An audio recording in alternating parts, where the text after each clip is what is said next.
Exercise foresight, poor eyesight, couldn't fist fight, had to overcompensate. Learn to be clairvoyant, see around corners, read signals and warnings, interpret omens, respond accordingly. Broadcast from later. I'm Robert Bolton with Udit Veer, Valdez Sillins, and Erica White. We're talking about weak signals, things we notice and suspect may mean changes underway. Valdez, what's your weakest signal? So, I don't think this is a weak signal, but we'll just see where it goes. A few weeks or even months ago, I was like walking through a parking lot in Dufferin Mall, and then there was this giant SUV, or not SUV, pickup truck, I guess. It was just parked there and it was sticking out of the spot, and it made the car beside it look like a little clown car. Like it was just like tiny, and it was sticking so far out, like it was like half as far out as all the other cars. And I was like, is this a joke? Like, is this a real car? I don't understand. Partly it was like an optical illusion, but partly it was like, and the way that whoever it was parked made it kind of look a lot bigger than it was. But it made me realize like how giant like these SUVs have become. And also like the kind of styling that they've like selected to do. So they've all taken on a really like aggressive antisocial styling. And it feels like it's like something out of like it's like a Batmobile or something. That's like the only thing I can think of. It's like some weird cop supercar type looking thing. And I noticed when they drive down like in Toronto, the streets near where I live, like the sidewalk's very close to the street. And when they drive by, it's like, it feels dangerous. Like I actually noticed even when one's like parked, not moving, I'm like, this is like crazy. This is insane. This is, I don't know how to describe this other than it being some kind of weird death drive or something like that. You know, it's just like both in the death drive in the context of like climate. And so the clear need to do something to lower emissions. And yet here, the most giant cars of any kind ever imagined are being created at a scale that like is as big as ever. And then also literally killing people. Like these things literally kill just more people. They have more blind spots. When they hit others, they're more likely to kill other people when they hit them. And so I wondered like what caused it. I mean, I can go into that, but at this point, that's kind of my signal, is like the Batmobileification of cars. Let's come around to that. I mean, have you looked it up? Because there's like there's data on this. Like the size of pickup trucks and trucks have grown significantly, and more people are buying them sort of in the past few years. It's like it's a whole thing. You did look it up? Yeah, I mean, roughly, yeah. I'm definitely no expert. I did not conduct a study on this. There's like been some articles and stuff like that I've come across about this. But yeah, they replaced mostly station wagons from the 90s. Right. And the Bronco is back, which is like the famed like OJ car. And I've been seeing them quite a bit. Oh, really? Bigger and rounder, I guess. But the Bronco looks like it's kind of been pumped full of steroids. And I feel like a lot of America looks like that.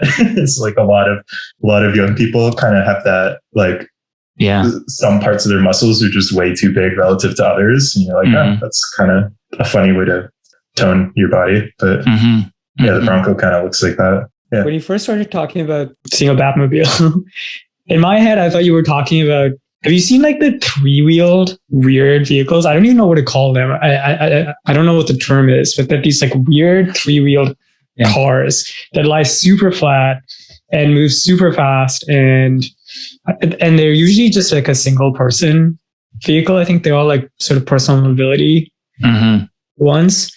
There's that, and then there's also like all the weird like skateboards and things like that you're seeing. Unicycle skateboard thing that's like always rolling down like the lakeshore with some LED lights, and sometimes a guy in a full LED suit, like straight from Tron. Hoverboard. All of that shit. I like those. I mean, I don't like it when they drive in bike lanes, but I like them like existing in the city. I like them for the weirdness. It just make way more sense. Like you don't need a 7-person mini living room 18-ton castle to get to Walmart or whatever. I thought it was interesting that you called it the death drive, because that, makes sense from like a overall climate emissions side of things, as well as like, other people's death. But if you're the one driving, it's like largely also a survival drive, right? And that's also like a big thing of what it's signifying, is like this ability to like get away off road, do what you have to, and also like, you know, in case of an accident, have the stronger, more military like truck on the road or whatever.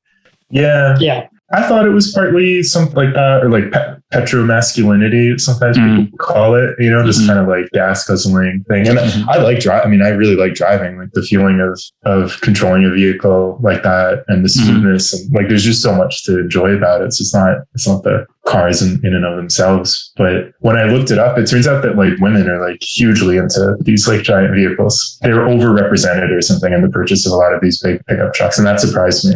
And it has to do with like perceptions of safety and stuff like that. But, you know, but it's like you're going to crush somebody else like a little fly or whatever. That's basically what you're saying by buying the car. I feel like what you're describing too is like very much so a North American vibe with vehicles, kind of like have a big car on the road. Yeah, the safety thing, something that's high rather than lower, is like, structurally looks like it has muscles. Its eyes are like squinting. Oh, like they're angry, you know? Are you all anti pickup trucks? I secretly love pickup trucks. I want to buy a pickup truck. I'm not anti pickup truck. I feel like, there is a movement in them becoming bigger. Pickup trucks don't have to be necessarily big. Yeah, agreed. I'm not anti pickup trucks, but I think like it's getting out of hand kind of thing with some of these. I feel like cities just are more designed around vehicles, so the roads are bigger, and so you have these like bigger roads, and that those big vehicles wouldn't necessarily fit in a small city, like in like an old kind of ancient looking city that has smaller streets. It can't really get around those kind of corners. So it's like the road also is built to have those big vehicles. They can't even fit in parking lots that were like already so ridiculously large and designed. Like when I spotted it, I was like, this looks so out of place. It's just like so ridiculously giant. So wait, Uda, what's your take on like why you like them? What do you mean? Oh, I think they just like feed into my like escapist dreams of just like, you know, driving into the sunset with all my belongings and getting out of the city hellscape. Yeah. Yeah, that's the only reason why. Like going and living my fully cottagecore, bogcore lifestyle in the woods. Yeah. The thing, I don't think they're like that particularly functional relative to like whatever a pickup truck could have done like decades ago, especially for like everyday uses. They're not really. Yeah, it's probably same pickup truck functions as always. Slightly bigger, maybe. When I say I like pickup trucks, I'm talking about like the very mini Japanese model, the like Japanese model or style pickup truck. So I'm also curious to know why they're so damn big. You can use a cab, like those smaller cabs for most of the functionalities you need a large cab for, and the large cabs, the kind of lifestyle that surrounds them is like construction, like moving, like what you need one of the larger cabs for and a larger truck for. The everyday person doesn't really need one. What the minivan used to be. It's just like driven around in suburbs and shepherding kids around. We can talk. So like one of the things when I was looking up, like, why did they get so big was the question of like different standards and regulations is like part of it. And so there's been a funny thing called like a chicken tax in the US since 1964. This was created because Europe was getting annoyed at the way America was making chickens. So at this like crazy industrial scale, and it was like undercutting their market.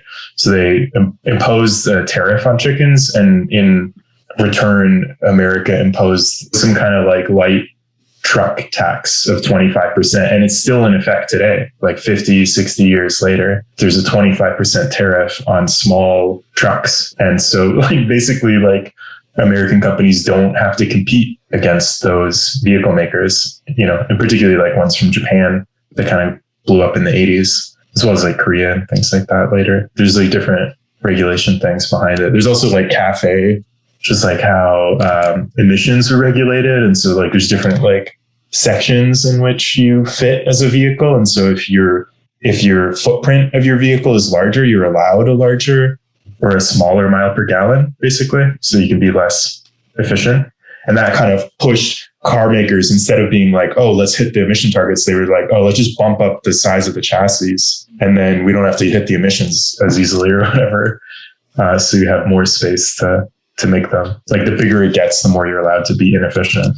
I saw something recently about how one of the reasons why the Mercedes-Benz G-Wagon is so popular is because of its weight. There's like a tax benefit to owning that vehicle because it's extremely expensive as well. It's like a, I don't know, $100,000+ car. But apparently, yeah, to do with being heavyweight, there's like some kind of tax benefit where you can like to being able to write off more of it than a typical car if you buy it through a corporation or something like that.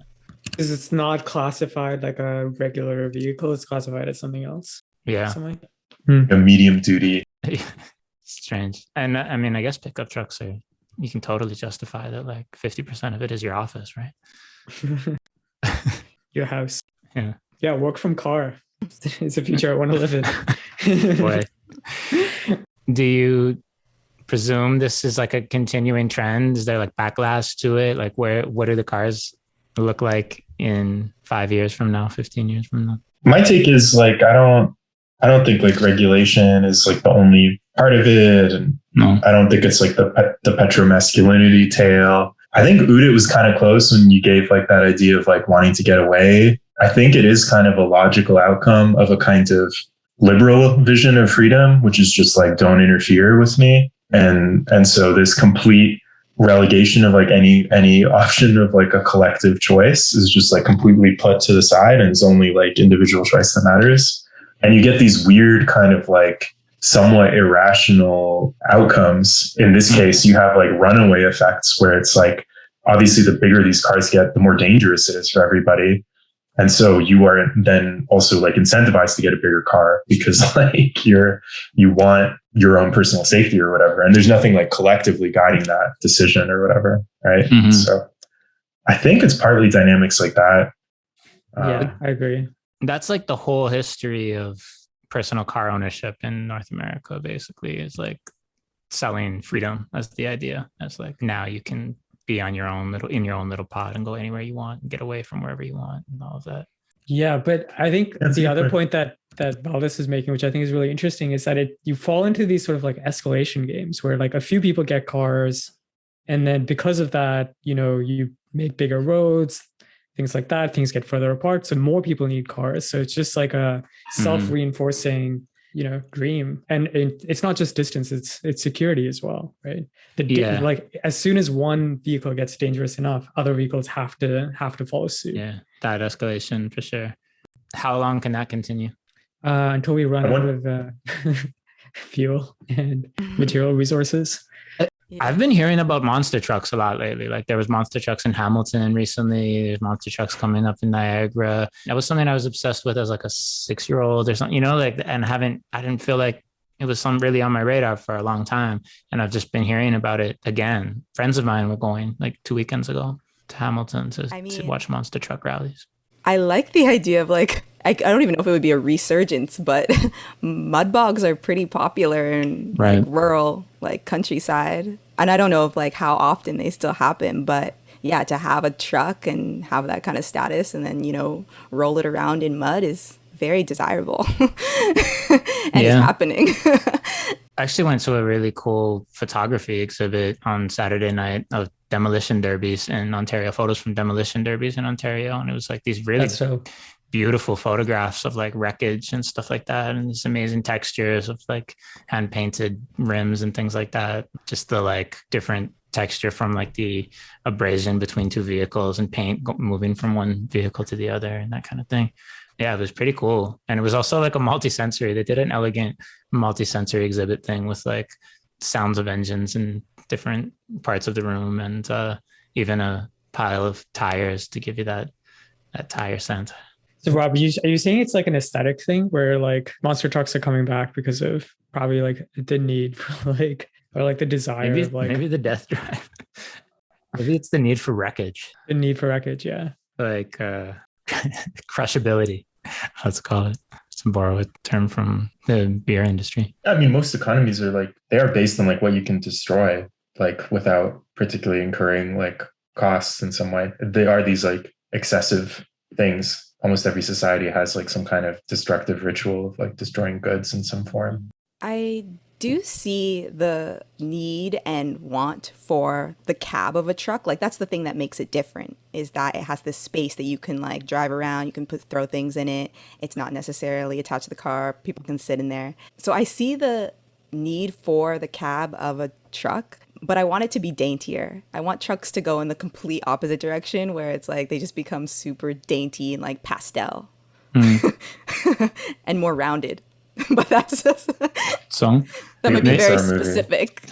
maybe the counterforce is coming. Sometimes I do feel safer in something like small and maneuverable that's like peppier and things, like knowing that you can accelerate quickly and get away from something as it's happening, right? Escape vehicle. Yeah. Yeah, like Escape just in pod. situations. Yeah, it's not always, it's a different thing. But if you just want to avoid any contact whatsoever, sometimes a smaller vehicle can be better. Was it Google's smart automatic vehicle? They made it like super like kid friendly in terms of like its look. It was like very soft and rounded edges, like just to make it more like seem less scary and like get people on board with riding an electric vehicle. Yeah, Should have gone the opposite way, apparently. Make it like menacing looking. Yeah. Yeah, those automated vehicles don't look like vehicles per se. They look like little pods. You Yeah, can yeah. Step in and step out of. Didn't a self-driving car with no driver in it recently get in a chase or something like that, or like get pulled over by the police and dip off? The last like thing I wanted like to say about that was just that like I think there's like a question of like how far market mechanisms can work to incentivize shifts in behavior towards like some kind of climate transition. And so like in the context, particularly in the last year where like gas prices have spiked, the reaction has not been to like do the obvious thing and like make smaller cars that are more efficient. It's been to get the price of gas down no matter what the cost. And so it doesn't create, you know, economists call about price signals, but like there were some like economists online last week or economic historians who were like, actually, it's more like an information bomb, not a signal. And so what it does is like it blows up the space of like possible action and forces these like kind of crazy decisions. If you're only relying on aggregating individual preferences and you're not willing to make like a decision at a collective level, it's not clear price mechanisms are going to work. Like, can you even like politically handle a carbon price at the level that it needs to be to do the transition, you know? Or will it just create this like information bomb effect instead of a price signal where it just blows up the landscape of what you're even able to do? But I mean, there is a counter signal too, right? We were talking about all those electric personal mobility devices that are coming. I actually often wonder if they're worse. Like you're moving from like a vehicle that can seat more people to like, you know, individual devices, which create more e-waste. They're in some ways less efficient because they're so, you know, they can be used only for like very single purpose things, which is like moving a single human from one place to another over short distances, as opposed to like a range of different sizes of goods and people across larger spaces and shorter spaces as well. So I don't know. I'm like not convinced that the personal mobility devices are necessarily like a better. The only thing I really buy about that would be like the disposability thing, where like there's this sense that like one of these personal vehicles is like, you know, like a cheap phone or something like that's expensive in terms of like the mineral content of it and what it is to make and everything, but it's made cheap. And, you know, as soon as it doesn't work, no one repairs it, it gets tossed or whatever. Otherwise, I feel like it's hard to think that the cost would be equal overall. You know what I mean? But maybe you're right. I don't know. Soon to be asking. It's hard to say. Yeah, it's hard to say. I mean, it's kind of the argument between like if you should have a personal electric vehicle or just like a train. I think that you'd make a better argument for a train than a personal electric vehicle in terms of overall emission and the like amount that it takes to maintain or dispose of that transportation item or that transportation good. So yeah, I think overall the train is probably more sustainable than the electric personal vehicle. Trains are good, but they don't give you that freedom that there's yes. I'm really bullish on like e-bikes. I think they can be really an important part of any transition. And I'm like really excited to see them kind of flourish. And just anecdotally, I have heard that anybody who tries one, I'm not talking about the cheap throwaway, you know, as a service subscription models that try to blitz their way into cities or whatever. Like, I don't even know what happened to all of those different companies or what will happen once the VC money gets scarce again. But like well-built, small e-bikes, anyone who tries them, anecdotally, I've heard it's just like, they just tell all their friends, they're like, come like try this out. It's like so amazing. It's like unbelievable. I mean, you can get so quickly anywhere in the city, you know, you can move 30 to 40 kilometers an hour easily without breaking a sweat for whatever, 90% of uses. That's like good enough, you know? Yeah, I really like the e-bikes as well. They're super easy to use. In a city like Toronto, they're like very ideal. Maybe they're more fun than cars. Maybe that's like the key is like, what's a more fun thing than because that was the thing. I have driven one of those boat cars, like whatever, like the big, you know, like SUV style thing. And I'm just like, this thing like feels like a little cruise ship. It's not fun. Like, I don't enjoy the feeling. Like I do like something a lot tighter. You can feel the road, you know, more agile, blah, blah, blah. Maybe e-bikes are more fun. Big pickup trucks, signal or noise, would it? I'm gonna say signal. I think some of them are really interesting. I shared an image of the Bollinger B1 electric truck, which is like super modular and you can like hack it and make it whatever you want it to be. There's like a bunch of those styles that I've been seeing online, which I think are pretty interesting. So I'd say signal. Erica? I'm going to say noise just because I do think there are a lot of the weird muscular giant pickup trucks. I want to see the daintier, smaller versions. So I'm going to call noise on the big ones and call signal on the smaller, daintier ones in America and in North America. Yeah, that's interesting. Like seeing that. You do see that in other places in the world, these like smaller, much smaller pickup trucks and stuff that are more maneuverable and everything. That would be interesting to see. And I would definitely buy that as a signal here. Yeah, I don't think North America has had a dainty pickup truck movement ever, you know? Or maybe they have and it just wasn't dainty enough. You could be right. I think noise too. This feels like what's in vogue in fashion of cars right now. Somewhat surprising, because we would have thought things were going to go the other way, I suppose, or thought or hoped, or that there would be some more incentive for things to move the other way in terms of more efficient trucks and smaller, more maneuverable ones. But I'm not super surprised by it, and mostly follows a consistent overall trend. So I think noise. This may be the only time this has happened, but to step in and defend the signal. It's not that it's big. It's not that it's big cars. It's that it's like it's the death drive of like a market mechanistic approch to like collective problems, and it's just like the aesthetic version of that death drive manifests that. So you think this is a subconscious acceleration of just the death of the death drive of everybody? It's a fanatical like THAN. It's the Thanos of the contemporary governing order.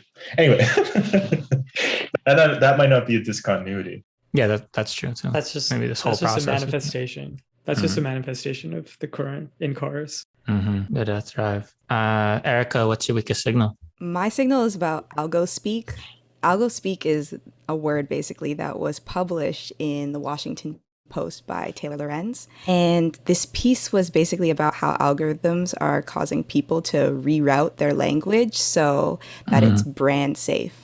Brand safe? Brand safe, or that they're just rerouting their language to suit a platform. So she's looked at a couple sources for this, but what's happening is people are omitting certain words because they will either be downranked or their post will be completely removed from a platform. And so instead of saying something like dead or killed on YouTube, someone on Twitter pointed out that people are saying unalive, or like instead of saying vibrator, people are saying eggplant. So it's like certain. Very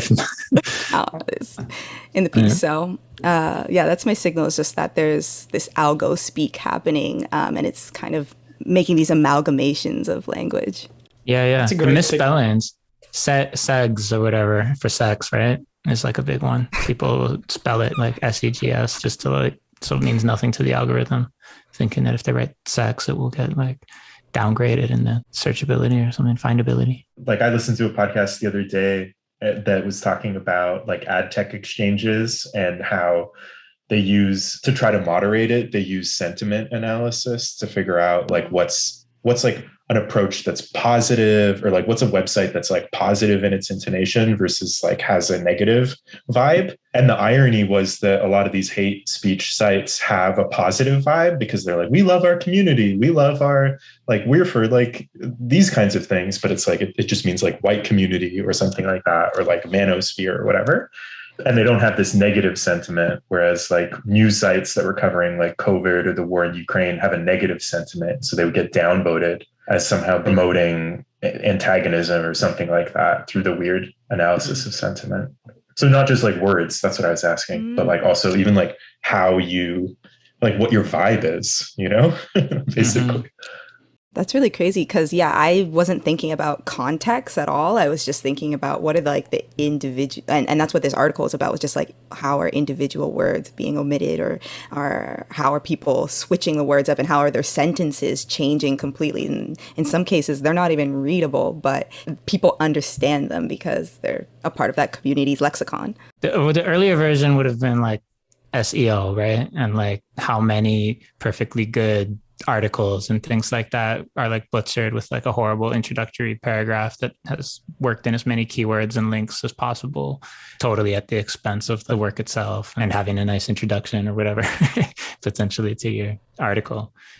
It's just like a whole sacrifice that's made in communication now. It's not just like the algorithms that are running by the platforms. It's also like on, say, Twitter, they're like bots that are just like roving, searching for keywords and like, you know, upvoting or like liking and retweeting certain tweets just to like create artificial virality. This is like a huge thing in crypto where like, you know, people will like pick and choose certain words just to like get like a tweet to be like retweeted.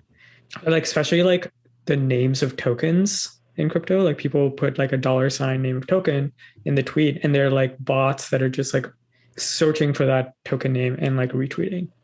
Yeah, this is a thing. This is a great signal. And like, I love that there's a term for it. It doesn't exactly end there, but one point that this article makes is that euphemisms happen all the time, you know, like calling like the pandemic a panini or like Omicron Omarion or something. Like they happen outside of all of this.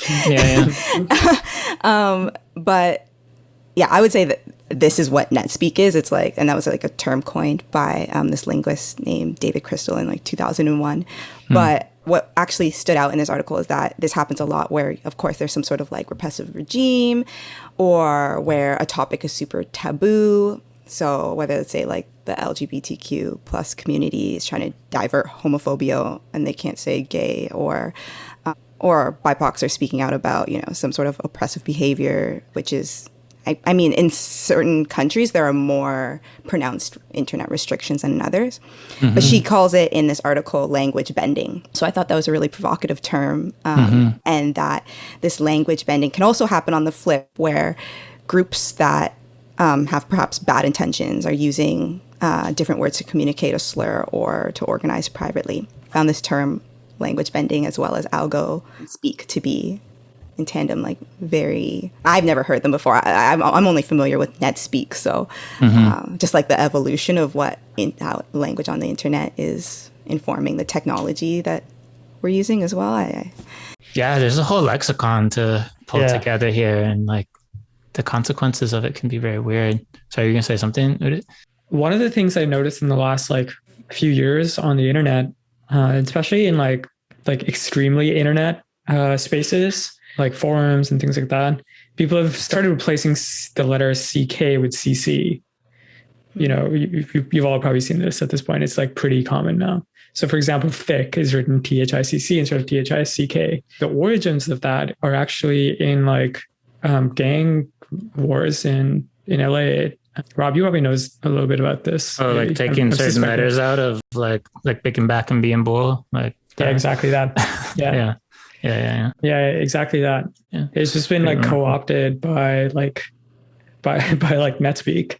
Most of everything that pops up on the internet has origins in Black American culture. And now it's just like used, and it's like it's been picked up by algos, and it's just been spreading. And that's what people use now. That's interesting. That's so fascinating. Snoop Dogg's new album is called The Algorithm, I believe. So the algorithm. far as famous Crips go. Yeah, that's interesting. Two things I also found interesting that popped up were that there is an online creators association that, and this is like, they're a labor advocacy group, so they actually call attention to specific platforms that are doing certain types of content moderation. So ask about certain transparency in their moderation. So I just didn't know that there was an online creator association. I thought that was interesting. And then generally that the internet is shaping a pidgin language, whether we're like aware of it or not. And I think that example of thick was like a really good example of it just like bleeds into everything. Was I even having the right example, by the way, of like the Bic and back and being bold? Like what's like thick with two C's is, do you know the exact origins of that? Any word with the letter CK with CC, because CK would stand for Crip Killer. So, right. That's like a blood thing. So like if you're, it was a blood thing, right? So Crips would change the term, the letter CK with CC. Right. Yeah. There's a lot of details to that. Interesting. And on the flip side, adding the letter B, if you're blood, into words that don't have the letter B. C and K sounds, basically. Yeah. So the algorithm just kind of, it learns exactly your little code languages and then adopts them at the end of the day.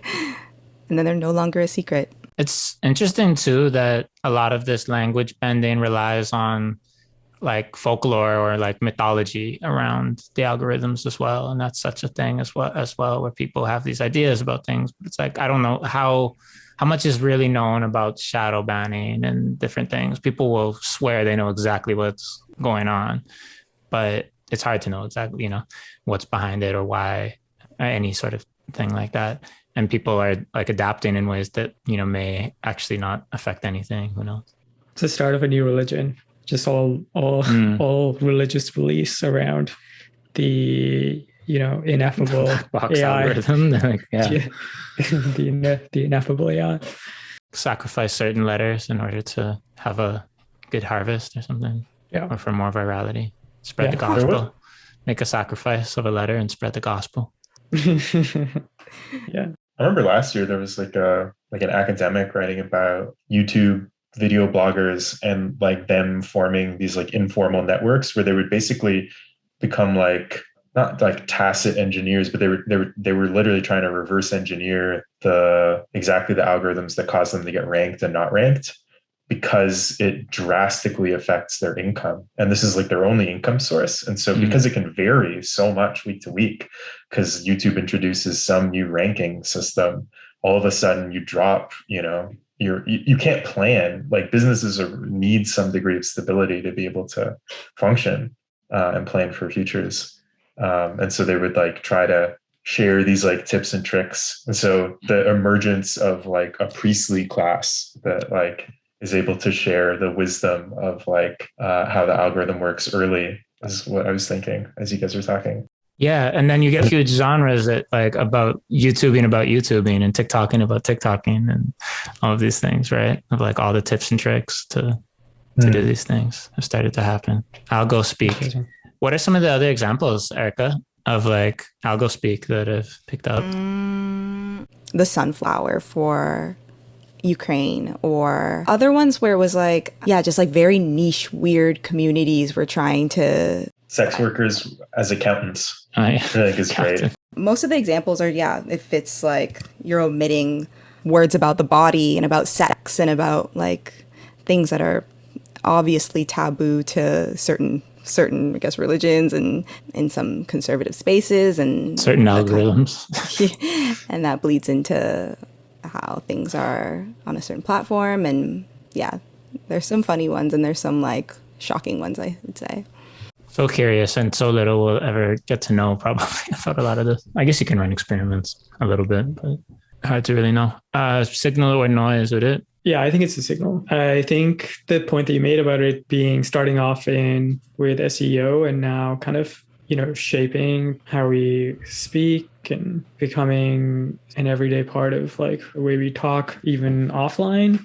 It's definitely happening. I mean, I would say it's a strong signal, if anything. Yeah. It's just like a strong continuation of like, using words like lol. Yeah. It's just like NetSpeak. This is the next evolution of NetSpeak.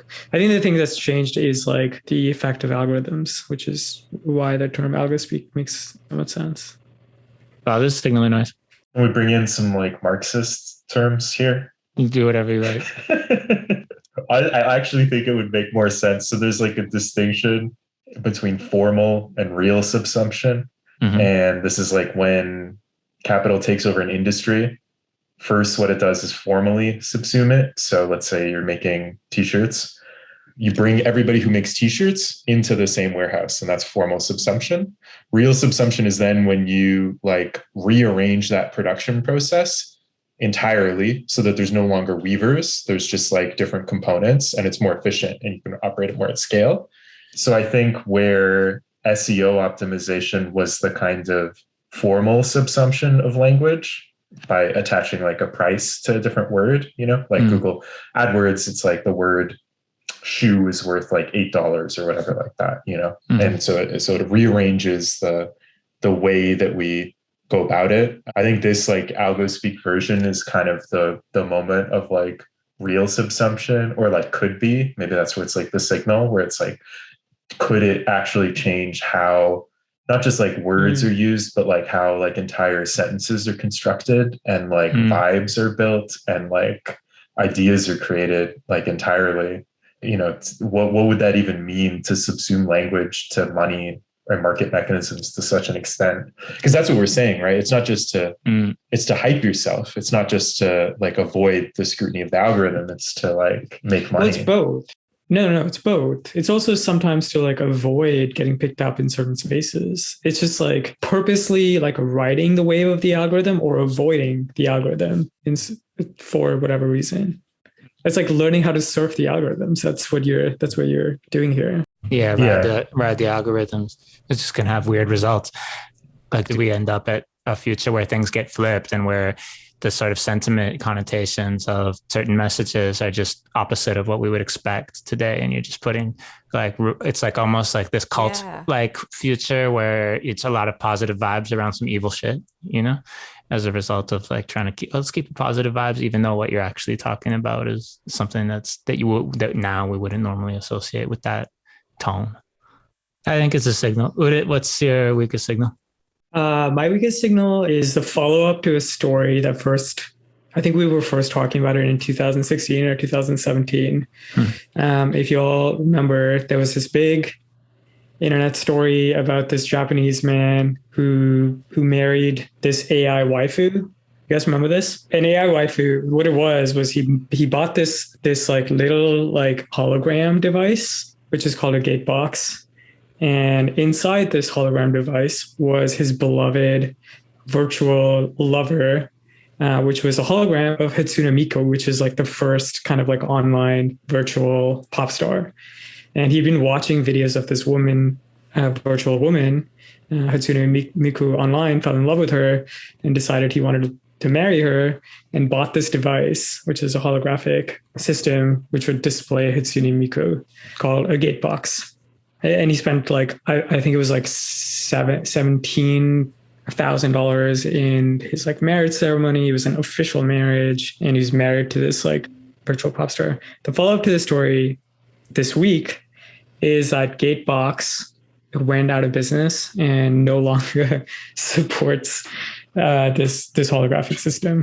So this person is married to this virtual pop star, but has no way of like getting in touch with them. And he's like super sad and super upset. And it's been all over the news in like digital, right? On like digital media websites and so on. So there's like a bunch of pieces to the story that I think are interesting. The first one is like this concept of fictive sexuals, which is like being, having sexual attraction to fictional entities. So that's like the main like focus of a lot of like internet articles, pop internet articles about this. The second story, which is like a little bit more interesting, is like tech obsolescence story, which is like, hey, like what if you have like these like strong personal relationships with like technology? There was a story about like this Sony Aibo robot, which was like the dog that, a bunch of people bought back in the day, and like Sony discontinued it. And then there was like, a consumer-led movement to like resuscitate this tech and device that so many people loved. So that's the second story. The third story, which I think is like even more interesting and like not something that a lot of people have been talking about, is like this idea of what does it mean for virtual entities to have legal rights? Like when you're married to like a virtual entity, like what does that actually mean? Like like a marriage is both like a set of social customs and social relations that you're setting up, but also like legal rights, right? Like for example, visitation rights and like property rights and so on that are being transferred. And I think this is like something that to me is like super interesting, and not just in the marriage case, but I think there are a lot of like, people are talking about building entire companies that are purely digital, or building entire structures that are purely digital. There was this article a few weeks ago about this concept called hyperstructures. This is like a guy who's making the point that we're building certain tech systems that are decentralized in such a way that they, are resilient, that will continue on, that are permissionless. And, in a sense, you can think about these as like the equivalent of like virtual monuments, in a way that they will just like continue on, and there's no way for them to be like destroyed. That's a bit of a contentious like statement to make, and I think he was purposely trying to be provocative. And obviously, like if you have enough resources, you can take down any sort of virtual entity. But it does like bring up a question about, when we are creating new types of virtual entities, how are they going to interact with the legal and regulatory system that exists outside the virtual space? So that's a question for me. Is he legally married to the Hatsune? Yeah. Legally. To this hologram. Huh. That's That what can't I be true. understood. That's what I understood. I couldn't get into like some of the, like, that's what the Western reporting says. I was trying to like dig up like the Japanese reporting to get into like the details of it. But honestly, I couldn't understand a lot of it. So I don't know how important this is, but when they say he's married to like this instance of this pop star, not like the actual. Yeah, that's the other thing with digital tech, right? Like we can all get married. Instantiate. Yeah, we can instantiate Hatsune Miku infinite times.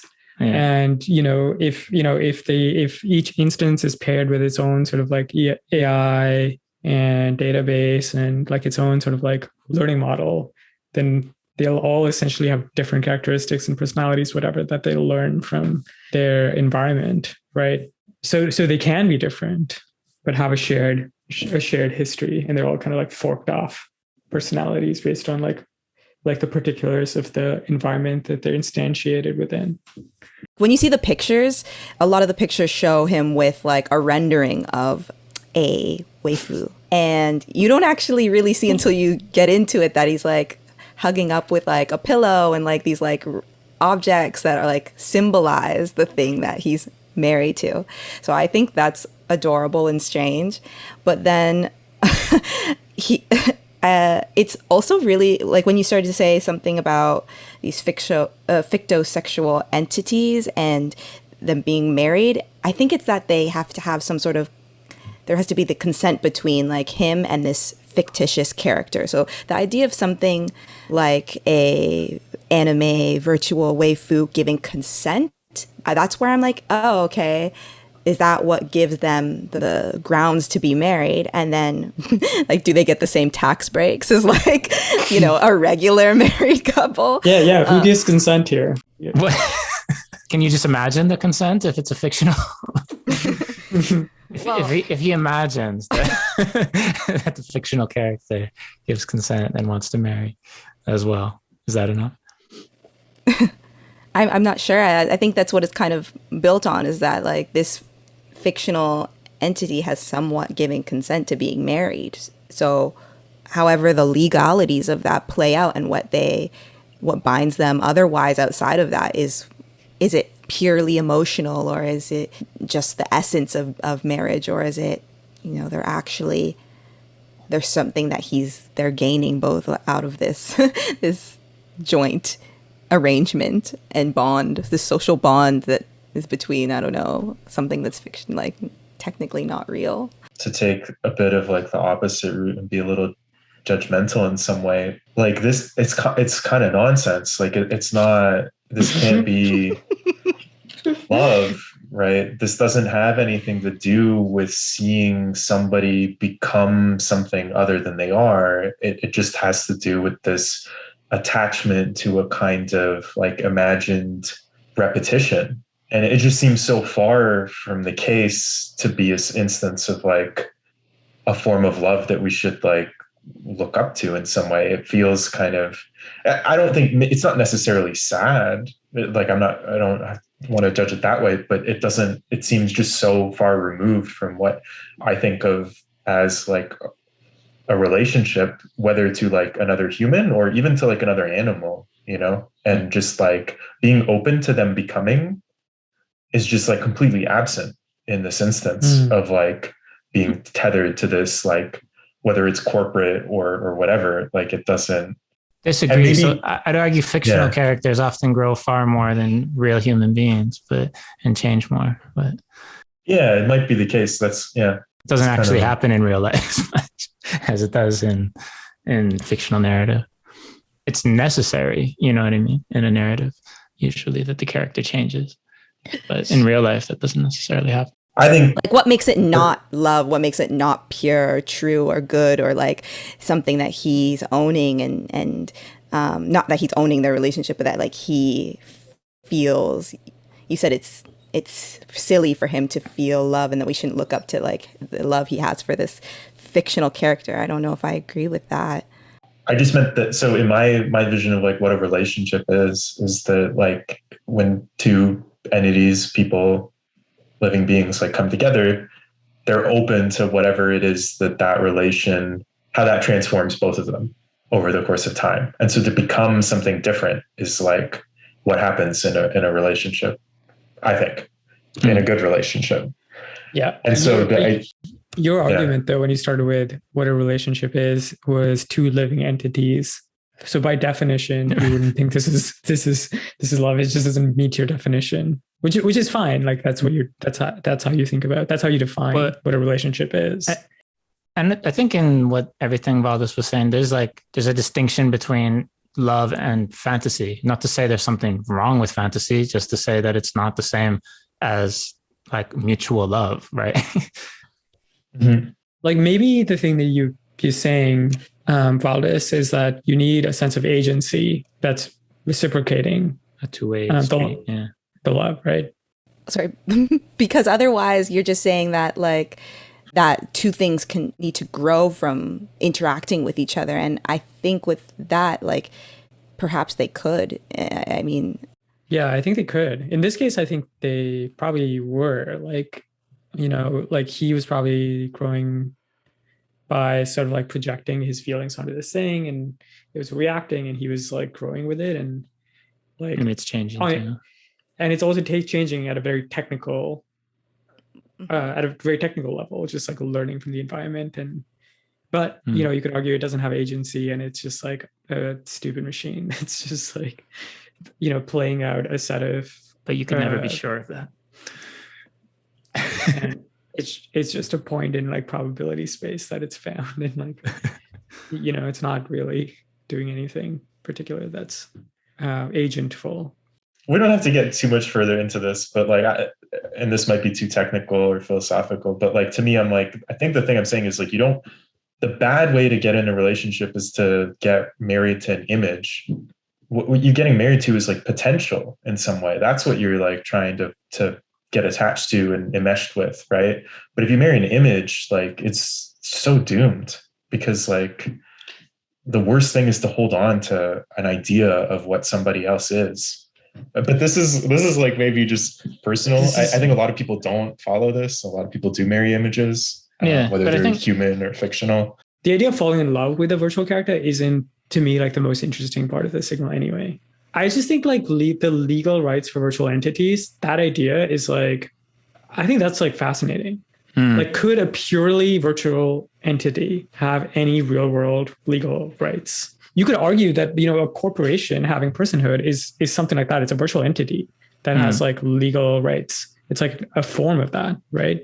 Why couldn't like a purely digital agent have legal rights? It's interesting. So this came up recently. We were talking about the notions of like natural entities, I guess you could say, like rivers and lakes and things like that, being granted personhood. That's been coming up, and like wondering if that's even the appropriate thing. And I mean, the same goes for corporations, I think, although it is maybe easier to communicate the agency, like the choices and things like that, for example, of a corporation. And like there are individuals that could be held accountable and stuff like that. But I think the way that that's used is questionable. It's probably not ideal to like call it personhood or whatever, I would guess. Yeah.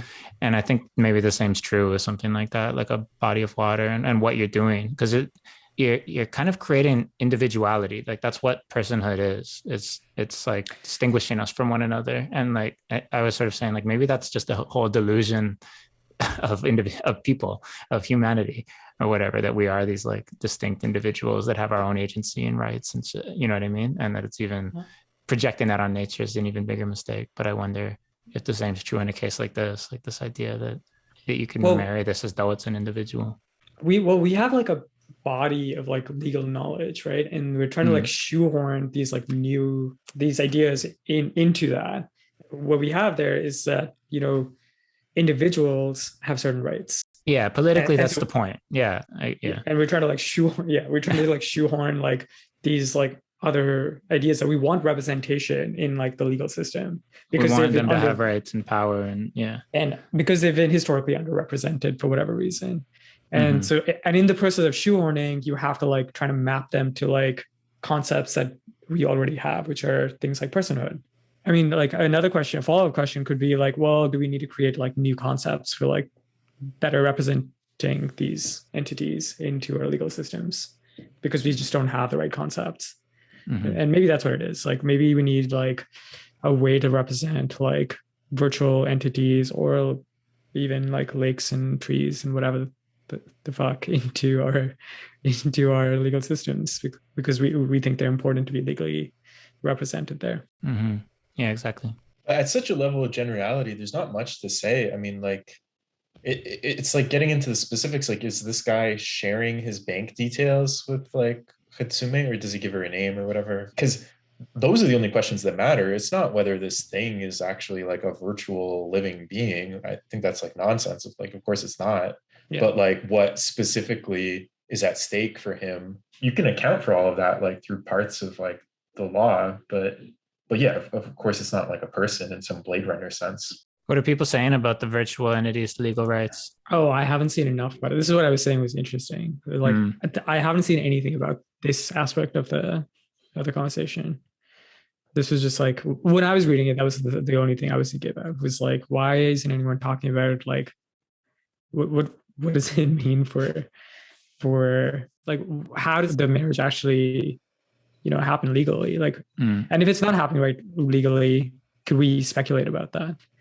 What's on your mind as far as the tech obsolescence piece, about the fact that just like this company and that this can happen, and there's so many other examples of this sort of thing where you might feel like you lose a piece of yourself, or This is the reason I brought up the hyperstructures concept. One example of that actually that already exists is something like Bittorrent, which is like really interesting.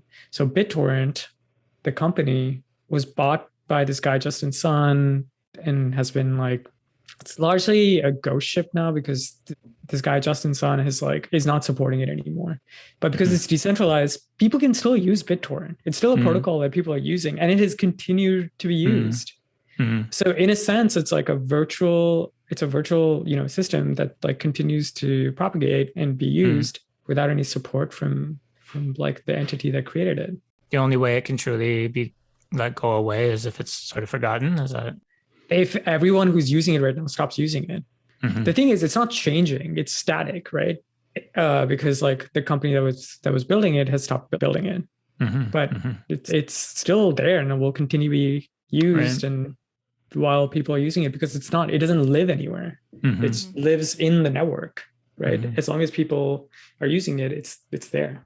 And I think they're like systems built like that could avoid this like obsolescence problem. And then there are like real questions about well, if there's no like singular entity that's like controlling this, how do you sort of like legally interact with this entity that's like that doesn't have like a single owner or whatever, right? Like with Sony and the Aibo instance, like the consumer base could go and like, you know, argue with Sony. There was an entity that you could argue with and say, hey, you know, I want this thing back. In the future, if you have this like weird hyperstructure digital entity, and for whatever reason you have some qualms with how it's been run, and there's no entity that's running it, what the fuck are you going to do? Like, how are you going to argue against it, right? And that's like, how does it interact with like the legal system is a question. And I don't have the answer to it. And like, but I think it's an interesting thing to think about. Still, to me, it seems like it depends on what it is. Like, is this term hyperstructures just seems so general. Like, it's like, I always thought Bittorrent was actually like a protocol for like exchanging data between computers, like versus something that's like a money generating entity, like a corporation that ostensibly doesn't have owners or whose owners are kind of distributed in some way, versus the gatebox example. That I don't think they collapse under the same term. They all have like very particular dimensions and questions attached to them. Like, okay, so let's speculate for a second. So if you imagine you have like a virtual Hatsune Miku, right? Same avatar that we're talking about here. And instead of it running as Gatebox, which is like a corporation is creating this like little single computer and it's running on that, you're running it as a protocol. And like this Hatsune Miku exists in the network. It doesn't exist as a single device. And, you know, it has certain actions that it's taking. It's like, it could have some like AI functionality being built into it. So by which, I mean, it is in some sense mildly agentful, and it can make certain decisions on its own. What happens then? What does that mean, make decisions on its own? It's like distributed people updating it who are making decisions, right? We're like playing a game of like Mott and Bailey, we're like switching terms out or something. It's not actually an entity, it's just a bunch of people in different places, right? Updating the Hatsune whatever code, right? Or you're imagining something different? I still do think it's important to understand them at the sort of like abstract and virtual level as well, because that's the way, you know, human psychology works. And that's the way you're like imagining what this thing is. You're not thinking about the machines. When you think about Google as like a piece of software, you're not thinking about like the machines that are underlying it. And so you have to understand it both at the sort of like psychological and virtual level, and also at the material level. You can't think of just one and not the other. And maybe that's the point that you're making also, which is like, I'm only talking about it at the one level and not talking about it at the material level. Sorry, two things. So yes, this waifu has a social life with people and is, you know, going on double dates, is actually going through the social aspects of getting married, and that is then becoming like this whole fan culture around these avatars, these animated entities, which I think is really particular to the way Japan actually regards their characters and treats their like mixed media or media mixes, where, you know, their animated characters exist on this multi-level market platform of how you exchange with them. So you're purchasing a bunch of stuff that like adds to their lives, and like you're investing in these animated characters. So there's this whole social life and market economy built around these avatars. And then you have the actual legal rights to them, which is two things. The first is, I feel like I read a while ago that if there were any legalities around it, it's around almost like devalidating them. So something like Little Michaela or the avatars that are like brush that line of, you don't even really know if they're avatars or if they're real people. There's like people, certain countries speculating on like, yeah, how do we show that this thing isn't a person, that this is not a real thing.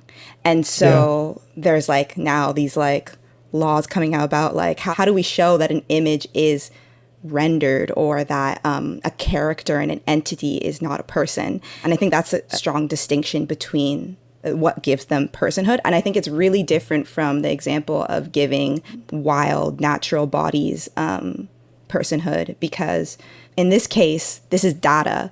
And when you have like a swath of data that is automated in a certain fashion, you have certain whatever biases baked into it, what have you. You have someone tending to it, and to give that the same rights to mark consent, I think, like you said, Uda, it needs like its own bracket of laws, and I think that's different from personhood. I actually really like the specifics of like if this is like fan fiction, if it's being created through that, and then you have this attachment to some like entity that's actually like constructed through all of the work that goes on in the part of like fans to construct this thing. And then whether that's like the value's owned by a corporation, or if it's owned by the people who created it, that's what I meant by like the details are the things that matter at this point, you know, like they're like what's really going on, you know, and what do we want to do with it? Valdez, signal or noise? Oh, I don't know.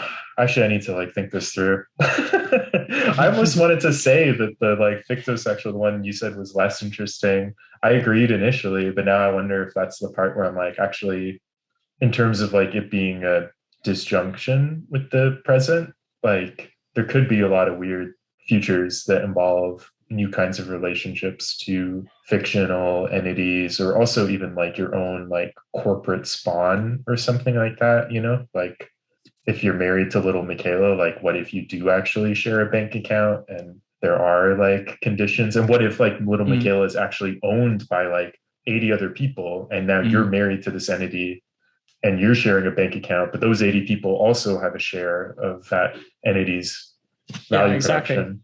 That's exactly the type of thing I was thinking about, which is like, like a shared virtual entity, or a completely unshared, which is like something like a worm, like a internet worm, or like a virus. You know, that's like it's like working, like exists consentless on your machine. No one's like running it on purpose. It's just like there. It's like running in the background and just spreading like a virus.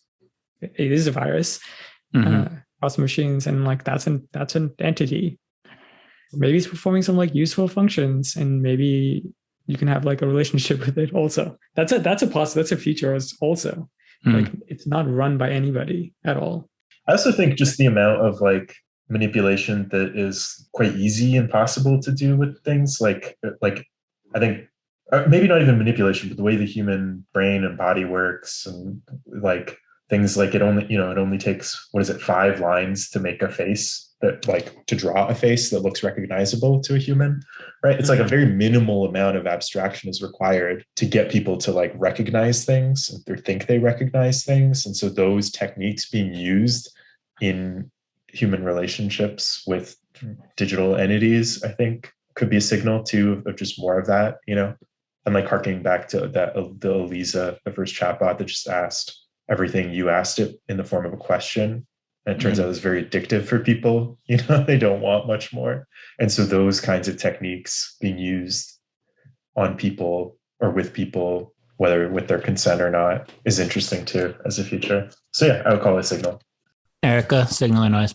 I would say signal, absolutely. I think it's a really fun signal.